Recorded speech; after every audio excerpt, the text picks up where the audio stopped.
Welcome back to the Have a Therwave Day podcast. In today's episode, we're starting a new series called Strange Coffee Origins. We're going to be going over coffees that you might not typically see represented in the specialty coffee industry. So we're going to talk about that, and then we're also going to talk about the history of coffee in that country. So let's get into it.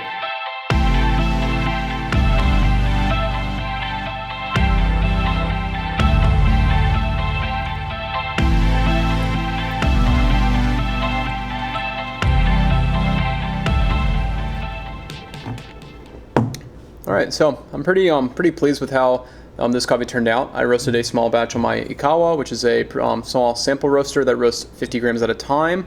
It is a little bit different than a production roaster like a Diedrich, but we get really consistent results with it and allows us to roast lots of batches with small changes. So I stuck with a profile that we use in all of our African coffees when we're just doing just a first sample roast on that. But yeah, I'm getting a lot of really good citrus notes, some like blood orange, a little bit of cherry. It's a little bit heavier body than I would have expected for a coffee from this region, although it does taste pretty similar to Rwandan coffee. So if you've had Rwandan coffees, Congolese coffees are fairly similar, especially if you think of like coffees from the Kivu region, since that's where most Congolese coffees come from. And that's actually something we're going to be talking about today, coffees from the Lake Kivu region, because that's where a lot of the strife and bloodshed happened, and what has been holding back the coffee industry goes all the way back to the colonization days when Congo was under Belgian rule.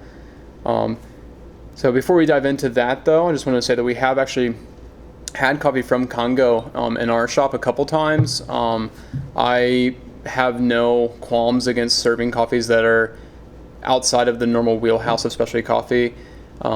We have had coffees from Zambia, which is another country that's not super common within specialty coffee industry. And then we're actively looking to feature coffee from China as the specialty coffee industry is growing there. I actually was going to be a missionary in China before I developed some health issues that prevented me from living overseas. I was going to open a coffee shop there, so I'm really interested in featuring coffee from China one day. So yeah, but the Congo that we had previously, it wasn't the most spectacular coffee. It was a couple years ago, and the quality of coffee that we've had from samples and from this coffee have definitely been an improvement over what we had back in 2016, 2017.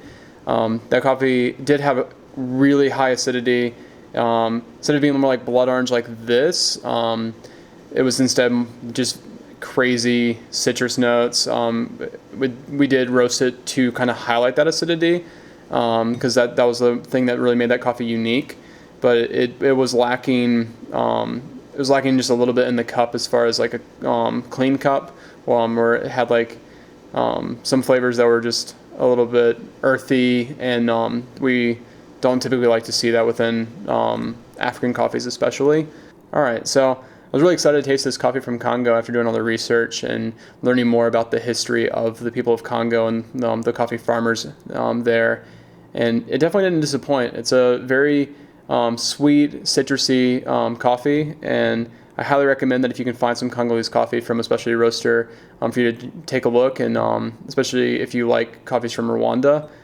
So yeah, we're going to go ahead and dive into the history of Congo, how their different strife and hardships have affected the coffee industry, and the future of coffee in Congo. So let's go ahead.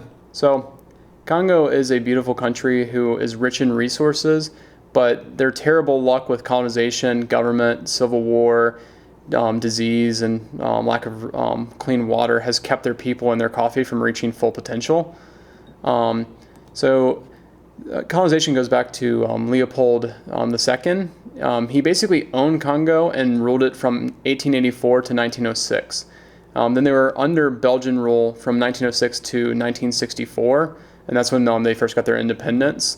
Joseph Mobutu staged a coup in 1965. He took over the government from 1965 to 1997. He built up the economy with copper, dams, hospitals, coffee, and also changed the name of the country to Zaire. But he unfortunately was not a very good leader. He gave a lot of power and money to his friends. He actually stole from the country's reserve in order to do that. And then he also stole foreign aid. So after the Vietnam War, Zaire was in debt $884, but then he got a loan of $47 million, promising to fix the economy of the country. But by 1990, they were now in debt $10 billion. No one challenged Mobutu for fear of death or torture.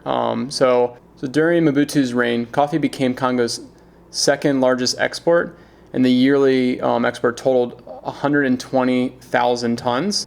After the Rwandan genocide, Mobutu fled to Morocco, and that is where he died. Laurent Kabila took over and renamed the country the Democratic Republic of Congo. But in 1997 to 2000, the country did not get much better under their new leader. There's already so many lives lost during Mobutu's reign due to civil war, lack of food, disease, and lack of clean water. The areas most severely affected were also the areas where the best coffee is grown, on the eastern side near Lake Kivu, where this coffee comes from, and from their neighboring country, Rwanda. The First Congo War was taking place where hundreds of thousands of Hutus fled from Rwanda into Congo after the genocide, and then President Kagame of Rwanda ordered them to be killed. Then the Second Congo War started right after that, with the people revolting against Kabila, and this war lasted until 2002. This war started when Kabila kicked out those Rwandans, but they were the people who actually got him into office in the first place. So after that took place, Rwanda then invaded Congo, and then the fighting ended up near Lake Kivu, which is an area rich with resources, including coffee and copper and gold. So now a war that originally was started because of politics now has turned into greed. And at this time of hardship for the Congolese, the only way for anyone to make any money was through fighting, which only increased the bloodshed as people were trying to just take care of their families. This war ended up being known as the African World War, as 9 countries and 25 armed groups became involved. Somewhere between 2.5 to 5 million estimated lives were lost due to this, and the UN had to step in to assist after a ceasefire failed to actually stop fighting. Coffee exports were obviously massively affected by this war. Many coffee farmers had no way to feed their families or even sell their coffee. So with nowhere else to go, they decided to cross Lake Kivu, go into Rwanda, and sell their coffee there. Many lives were just lost attempting to cross the lake in wooden canoes. Then others faced horrible conditions and were prone to theft, violence, and even in the best case scenario, they had to sell their coffee for lower prices than it was worth. Then, on top of that, the Rwandans would take that coffee that they just bought from the Congolese and then sell it as Rwandan coffee in order to make more money. In 2001, Kabila was killed by some of his child soldiers in his own house. And then in 2006, Joseph Kabila, his son, became the president. But Joseph, unfortunately, followed in his father's footsteps and turned to violence in order to keep control of the people.